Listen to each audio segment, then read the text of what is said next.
Hey all, my name is Paul Borosky and I am the owner of Quality Business Plan. And what I'd like to do today is give you all a tip or a trick for writing a barbershop business plan short and sweet. All right, so with that said, let's zip through this little handy dandy video I've got for you.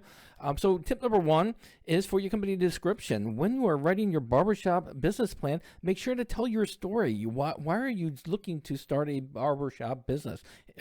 As a child, did you spend a lot of time at a barbershop and you know that was like a community event for you, and it's something you want to go ahead and pass on to future generations? So whatever your story is, make sure to touch upon that and include it in your business plan, especially in the company description section.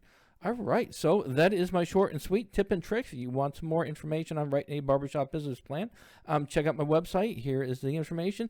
And as always, if you like this video, give me a thumbs up and have a great day.